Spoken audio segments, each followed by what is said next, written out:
Non-Manipuri ani nongmaina kaplamle ngasi numidang pung mangarom tarakpada Kakching Police Station gi manung chanba Keirakta Non-Manipur ani sakangdabasingna nongmaina kaptuna hatlamle laikhidraba Non-Manipuri sing adudi Sullan Kumar taraga nipan apokpa Birendra Kumar atopa mioi aduna Dashrath Kumar taraga taret apokpa Mohan Sa kawi makhoi animak Bihar gi Gopal Ganja District ki Yadavpur Police Station gi manung channa laiba Raswahis Village chagini hairi makhoi hauji Kakching Khunyai Lekai CPI office maya da laiba asan mayum ama da laibani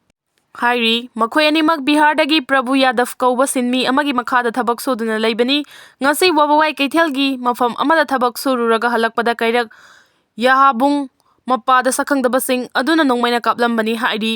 laikhidaba mioi ani asi yauna puna makhoi manga cycle thauduna halakpada mamang thakiba makhoi ani nongmaina kaplambani hairi thaudok thokfamda Kakching Police laktuna nongmaina palaba makhoi ani bulai kannanaba Kakching gi Jiban Hospital pukhatuna laikanaki adubu hospital gi maikaidagi siraga purakle haiba khangalakhi thaudok asigi matangda police gi maikaidagi case ama lakhatuna thijinba hokre Prime Minister Modigi speech Tanningde Haina MP Bimol Akoijam Parliament gi tholakre ngasi Parliament mifamda humpudara mangarak suba Constitution gi kumonga mari lenana Prime Minister Narendra Modi na wa ngangamdai mangoina Manipur gi inner MP Bimol Akoijam Prime Minister gi speech Tanningde Haina Parliament gi mapan tholakre India asi Manipur miyam ngak senba ngamdaba khwaidagi sonba nation amara MP athar India asi Manipur miyam gi punsi amadi lanthum ngak senba ngamdaba khwaidagi mapangal sonba nation amara haina Manipur MP Alfred Kangam atharna House ta pendaba phongdokre ngasi Lok Sabha da Constitution gi matangda chathaba debate session da Congress MP Alfred Kangam atharna miyam ngak senbada leiba asigi Constitution gi maru oiba wapam thamladuna tha taramapal faraklaba Manipur gi irang asigi matangda ngasi phawba leiba asibulu chingba amadi ikai khumnariba Prime Minister na karigi Manipur gi matangda wafam amata phongdoktabano amadi karigi state asida laktabano haina hangkhre MP atharna kumja 1944 gi Prithvi gi ani subalanjau matamda mahaki pongnafam khul sangsak funghon yamna maru oiba mafam ama oiki haiba wafam thamladuna kumja 1950 da leibak asigi Constitution leijarba matam aduda mahaki pongnafam kanana su khangbikhide